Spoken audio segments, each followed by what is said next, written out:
Ded Moroz. Les personnages principaux du Nouvel An russe sont Ded Moroz, littéralement grand-père gel, et sa jeune petite-fille Sneguruchka. Pendant la fête, ils organisent des rondes avec les enfants autour d'un arbre de Noël décoré, proposent aux enfants des tâches amusantes d'agilité et d'intelligence et offrent des cadeaux. Ded Moroz est représenté comme un vieil homme en manteau de fourrure bleue, rouge ou blanc, avec une longue barbe blanche et un bâton à la main. Il porte des bottes de feutre. Père Noël. L'homologue français de Ded Moroz, le Père Noël, voyage toujours sur un âne muni d'un panier de cadeaux. Il pénètre dans la maison par les cheminées et laisse ses cadeaux dans des chaussures ressemblant aux siennes. Ce sont les enfants qui les ont déposés près du foyer. Les petits émettent à leur tour un régal pour le Père Noël, car ils croient que s'ils ne le font pas, l'invité de nuit ne leur laissera pas de cadeaux. Les enfants savent que s'ils se comportent bien toute l'année, le Père Noël viendra leur rendre visite. Mais si leur comportement est mauvais, c'est le Père Fouettard qui viendra et celui-ci n'offre pas de cadeaux. Cependant, par peur d'être punis le soir du Noël, les enfants français se conduisent bien toute l'année pour recevoir des cadeaux bien mérités de la part du Père Noël. Film russe du Nouvel An. Aucune fête de Nouvel An en Russie n'est complète sans un ensemble standard de films. Le bras de diamant. Ivan Vassilievitch change de profession. La nuit de carnaval et Les prisonnières du Caucase ou les nouvelles aventures de Shurik. Mais l'œuvre cinématographique du Nouvel An, la plus populaire en Russie, reste l'ironie du sort. Chaque année, la veille du Nouvel An, 4 amis se rendent au Banya pour fêter l'année qui termine et celle qui commence. Cette année ne fait pas exception, mais la fin de la soirée devient extraordinaire. Diffusé chaque 31 décembre depuis sa sortie, ce film décrit le mieux l'humeur du Nouvel An russe.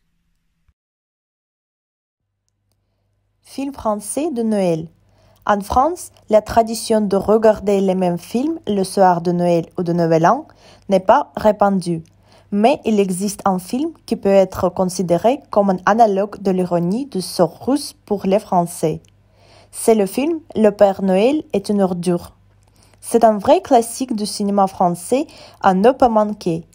Cette comédie noire sur les agents du téléphone d'assistance qui assure la permanence la veille de Noël est riche en provocations et touche plusieurs problèmes sociaux.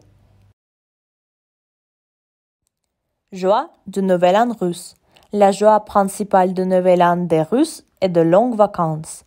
Certains pensent que nous sommes fous, d'autres nous traitent de paresseux. Il y a même ceux qui s'étonnent de la décision d'avoir de tant de jours de repos en hiver, quand il fait si froid et il y a de la gelée dans les rues. Cependant, nous nous y sommes habitués depuis l'enfance et nous les attendons avec impatience chaque année de l'été. Les vacances de Nouvel An débutent le 1er janvier et durent 8 jours. Joie de Nouvel An français. En France, les longues vacances ne sont pas pratiquées comme en Russie. Les Français ne se reposent que quelques jours après Noël. C'est surtout les préparatifs à la fête qui rendent les Français heureux. Dès les derniers week-ends de novembre et jusqu'à la fin décembre, ils vont au marché de Noël organisé dans la plupart des villes de France. On y vend des souvenirs de vacances et des cadeaux faits à la main, des sucreries, des produits de terrain de France et du vin chaud. Repas de Nouvel An russe. L'un des attributs indispensables du Nouvel An est la salade composée olivier, que beaucoup d'Européens appellent salade russe. Elle aurait été créée par un cuisinier français nommé Olivier à qui il doit son nom. Un autre plat qu'on peut retrouver sur la plupart des tables russes pour le repas de fête est une entrée, le orange sous sa pelisse. On offre aux enfants des sachets de Noël garnis de bonbons, de chocolat et de fruits, mandarines, oranges. Aux premières sons du carillon du Kremlin, les Russes ouvrent un champagne et font un vœu en le buvant dans des flûtes. Repas de Noël français. Chaque région a son propre menu de Noël, mais il y a certainement des mets traditionnels tels que le foie gras, les huîtres, les escargots, le saumon fumé. La dinde au marron est le plat traditionnel français du réveillon de Noël. Pour terminer le repas de fête, on sert la bûche de Noël, un gâteau au chocolat à la forme d'une bûche. Date de célébration et croyance russe. Le Nouvel An en Russie est la principale fête d'hiver. Noël, qui tombe sur le 7 janvier en raison du décalage entre le calendrier de l'Église orthodoxe et catholique, considéré comme une fête purement religieuse, n'est célébrée que par les pratiquants. Il existe un certain nombre de croyances associées à la célébration du Nouvel An. Le dicton le plus célèbre affirme « L'année à venir dépend de la façon de fêter le Nouvel An ». Ainsi, tout le monde fait de son mieux pour célébrer cette fête cruciale avec plaisir et en compagnie chaleureuse d'amis et de famille. Les Russes disent également que vous devez laisser toutes les dettes dans le passé, c'est-à-dire rembourser les dettes avant le début de l'année à venir. Pour le réveillon du Nouvel An, vous devez mettre des vêtements neufs qui au mieux devraient être de couleur chanceuse de l'année à venir. Date de célébration et croyances françaises. Noël, célébré la nuit du 24 au 25 décembre, est la fête de famille, tandis que le Nouvel An, le 31 décembre, est un moment de plaisir et une occasion de s'amuser avec des amis et d'organiser des déguisements. On appelle également cette fête la nuit de la Saint-Sylvestre. Si Noël en France est traditionnellement célébré à la maison, pour le jour de l'an, les Français préfèrent se rencontrer dans des restaurants où les invités mettent des chapeaux à pointe gaies et lancent des confettis. Le divertissement privilégié des Français est la loterie du Nouvel An. Les prix bien sûr sont comiques, mais les plus chanceux peuvent gagner une dinde, une poule ou un cochon. Aussi, dans la plupart des cultures anglo-saxonnes et occidentales, il y a une tradition de s'embrasser le soir du Nouvel An. Les gens croient que si vous ne le faites pas, vous passerez l'année à venir seul. En France, on fait la bise à minuit en embrassant plusieurs fois tous les invités sur la joue. Sans oublier de prononcer la phrase phare « Bonne année, bonne santé ». Tradition du Nouvel An russe. Le discours du Nouvel An du président est traditionnellement suivi du tintement des carillons du Kremlin. Le carillon est une énorme horloge sur la tour Spasskaya du Kremlin de Moscou.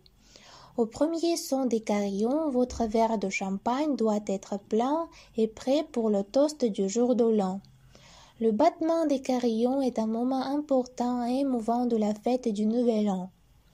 Il existe une méthode russe unique de faire des vœux qui donne une garantie de performance presque à 100%. Alors que les carillons sont 12, vous devez écrire un souhait sur une feuille de papier, les brûler sur une bougie, mélanger les cendres dans un verre de champagne et le boire avant que les carillons cessent de tinter. Tradition du Nouvel An française. La tradition française la plus célèbre du Nouvel An est l'allumage de la bûche de Noël faite pour Noël et qui se tient jusqu'au jour de l'an. Les enfants aiment particulièrement cette tradition. Toute la famille sort et se rassemble autour de la bûche. Le chef de famille arrose la bûche avec du cognac et de l'huile, et les enfants y mettent du feu. Après quoi, toute la famille se fiche pendant quelques instants autour du gâteau, faisant probablement des vœux. La bûche brûlée.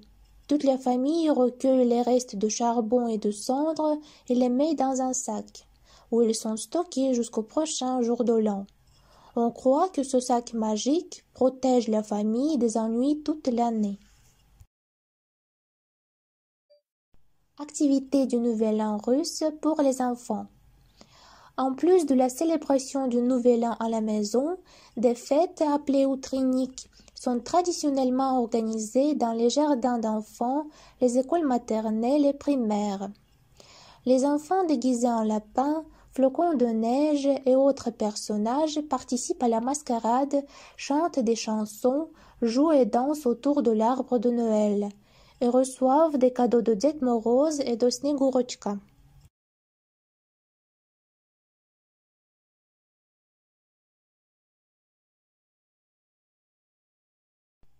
Activité de Noël français pour les enfants. Aucun Noël ne se passe pas de la messe de Noël et du réveillon. En France, bien sûr, il n'y a pas de trainique, mais ils ont des spectacles de Noël pour les enfants. Ils ont le plus souvent lieu dans les églises après la messe et racontent des histoires bibliques populaires. Le plus souvent, ils présentent l'histoire de la naissance du Christ. La France est un pays catholique et, bien que la législation française dicte que les activités étatiques et religieuses sont indépendantes les unes des autres, la plupart des enfants participent aux productions de Noël sans même être catholiques. Telle est la particularité de l'éducation des enfants en France. Dès le plus jeune âge, ils sont inculqués à la capacité d'être tolérants aux croyances des autres.